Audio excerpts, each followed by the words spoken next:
CBS Sports bracketologist Jerry Palm and CBS Sports writer Kyle Boone.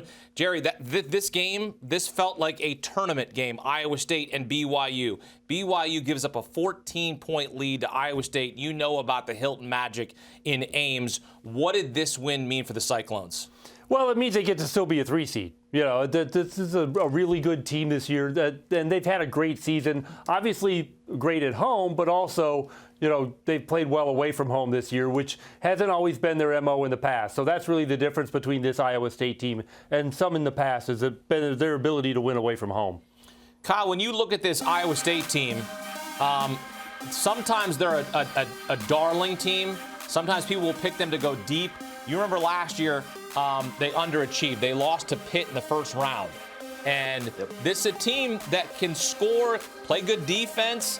What's their ceiling in terms of what they could do in the NCAA tournament? Yeah, I think Iowa State can make a real run. And I think they could actually end up being the best representation from the Big 12. When you look at kind of the landscape of the league right now, Houston is really struggling with injuries coming down the stretch run here. Kansas has really flailed to the finish line. Iowa State, meanwhile, is kind of peaking at just the right time. They have been the best defense in college basketball for the last month plus right now. They're really hot. Taman Lipsey is playing fantastic. Some of their transfers are really starting to get more comfortable in this offense. They have a ton of shot makers. Guys who I think will play at the pro level. And when you can marry up a good defense with a really good offense the way that Iowa State has, this is a team that I think could make a real run in the NCAA tournament. Kyle, what about BYU? Because I'm curious in terms of what they could do. What do you like about Mark Pope's team? Yeah, I like their modern offense. I think that's what stands out to you when you watch BYU. They shoot a ton of threes. It feels like it's possibly a little bit volatile in terms of projecting them in the NCAA tournament. But if they get hot on any given night, they have a ton of really good shooters on this team. They can take down and just score with just about anyone. Their defense has been a little bit hit or miss this season.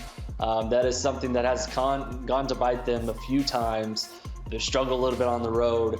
I'm curious to see kind of how this team is going to look in the postseason. But yeah, their offense is fantastic. If they get into a shootout, it could be dangerous for them. All right, I heard you say that Iowa State was the best representation of the Big 12. I disagree with that. Do you disagree with that, or do you agree with his assessment of Iowa State being the best representation of the Big 12? Well, I still like Houston. Me too. But he's got a good point, though. They're a little beat up, you know. And if Houston's beat up when they enter the NCAA tournament and they're still beat up as they go through the tournament, then they're probably not going to have the kind of tournament that they're hoping for. But, you know, if they get healthy, this is still one of the best teams in the country this year, one of 3 that have separated themselves in college basketball. So if I gave you Houston or Iowa State to get to the Final Four, Kyle, you would give me Iowa State? Yeah, I'll even put without seeing a bracket. Yeah, without seeing a bracket, I'll put my money where my mouth is. All right, I'll buy that. I'll buy that. They've been dealing with injuries. Doesn't feel like they're quite at 100%.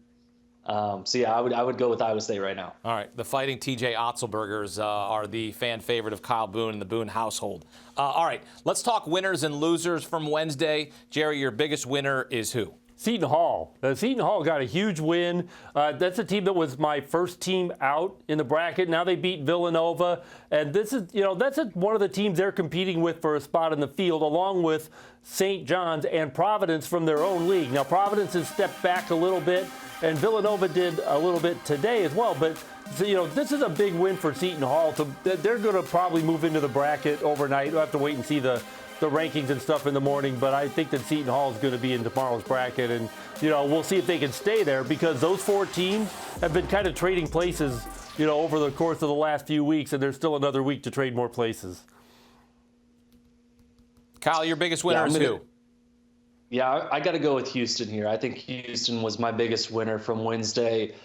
This is a team that went on the road to face UCF, a team that has been really good at home this season.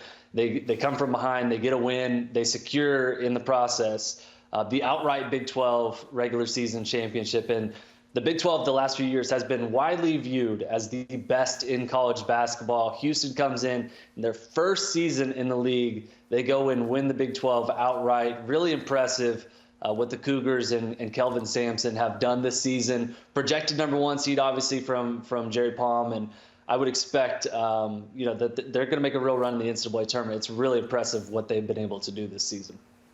You like Iowa State over Houston, but Houston's your biggest winner, Kyle. That's right. All right. I call it like I see it. Okay. All right. I'm going to push back a little bit there. I like Iowa State just as much, maybe not just as much as you do.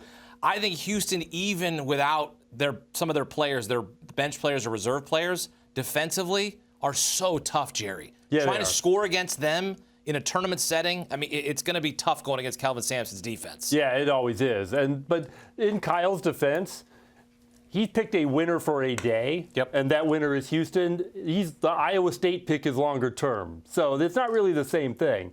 But yeah, Houston's, defense, they all play defense. They do. And if you can defend, you've always got a chance. All right, as for a team who didn't help their resume, Jerry, who disappointed on this day or perhaps didn't live up to the expectations you'd hoped for? Well, it's Villanova, and I don't know if it's a fair expectation to say that they should win, but they're the one who hurt themselves the most. They were third team out in my bracket. They're going to take a step back from that probably.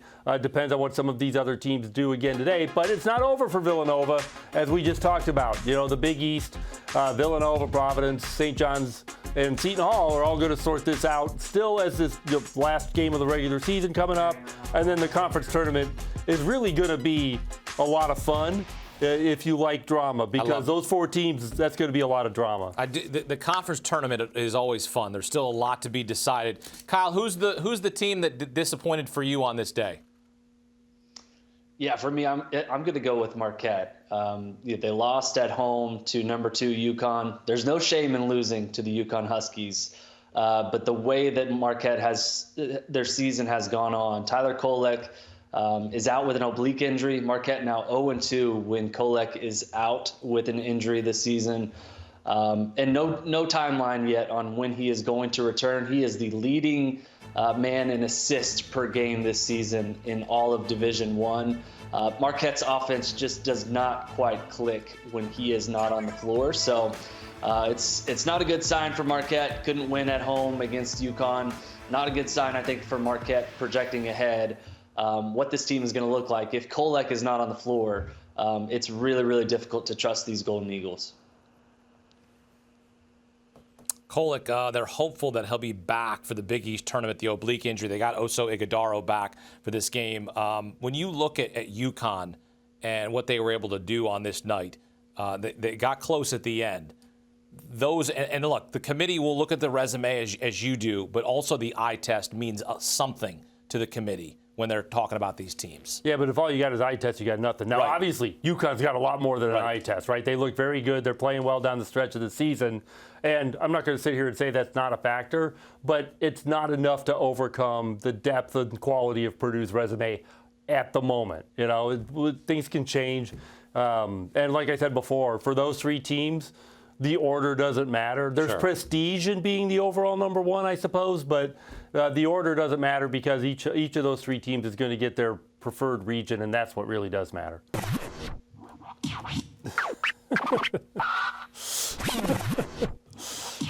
Jerry Palm on the 1s and 2s. You look great, Jerry. Why'd you do me like that, man? You'd be a great DJ. No, I wouldn't. I'd be terrible. You'd play all the hits. Oh, what hit? Yeah, I'd play all the hits from like 1975. That's great. I love 1970s music. You're playing all the hits. I always say play the hits, play the hits. And these are the top seeds. They're the hits. Purdue, UConn, Houston, Tennessee, North Carolina, Baylor, Marquette, Arizona. Houston, UConn, and Tennessee taking care of business on Wednesday night. Marquette, the only 2 seed in action on Wednesday, losing to the Huskies without reigning Big East Player of the Year, Tyler Kolek, who continues to sit with an oblique injury. Coach Shaka Smart hopeful Kolek can return for the Big East tournament. All right, back here with the aforementioned CBS Sports bracketologist and DJ, Jerry Palm. No, I'm just kidding. He played the bass clarinet at Purdue, so he's a talented man in the right respects of music as well. Also, let's welcome in CBS Sports writer Kyle Boone. We're going to talk about Tennessee here. They earned their 3rd straight win over a ranked opponent as they defeat South Carolina, clinch the outright SEC regular season title. Jerry, what more do the Vols have to do to lock up a number 1 seed? Well, they have to keep winning because it's a competitive situation. And Tennessee has got the advantage in that they've got the strongest schedule down the stretch of the teams that are competing. North Carolina, they're going to get Duke once and hopefully for their sake twice. In an attempt to build a resume for a number one seed. And then Arizona's part of this as well. And now here's where you get into eye test. Arizona's got to rely on the eye test because they don't have the kinds of quality wins that they need to try and build up a resume. So Tennessee, if they can continue to win and pick up these quad one wins, and they got one more left in the regular season, probably have to get a little deeper into the conference tournament before they get another shot at one. But Tennessee's in the driver's seat for me for that number one seed. Tennessee's won 7 in a row. They wrap up the regular season on Saturday, facing its 4th straight ranked opponent, hosting Kentucky on CBS. Kyle, what's your evaluation of this Tennessee team under Rick Barnes? Yeah, this is, I think, probably the best version of Tennessee we've seen under Rick Barnes. No surprise. The defense has always been there. The Vols defense has always been fantastic. Last season, it was one of the best in college basketball. This season, again, one of the best in college basketball. But the offense has come up to par as well. Dalton Connect has been a difference maker, a transfer for them who has really kind of taken over this season as, I think, the best player in the SEC. His offensive production, his shot making has really changed the dynamic of this Vols team and kind of the ceiling of this team as well. I think when you rely on a team that is only good at defense, the ceiling is only so high. But when you have a team that can score with just about anyone, the way that Tennessee has showed this season, it can score with just about anyone. They just won the SEC. Projected number one seed right now from Palm. Really like their ceiling long term, and I think they're going to be a number one seed come Selection Sunday. They just got to change that narrative under Rick Barnes. They have not been great under Rick Barnes in the NCAA tournament. Perhaps this is their year, seeking their first one seed in program history. Men, thank you. As you take a look at what we've got coming up on Saturday on CBS, final Saturday of the regular season in college basketball, a triple header on CBS beginning with a big game between Memphis and Final Four darling FAU, followed by 2 SEC games, Ole Miss hosting Texas A&M, and then a monster matchup between Kentucky and Tennessee at 4 Eastern on CBS and streaming live on Paramount+.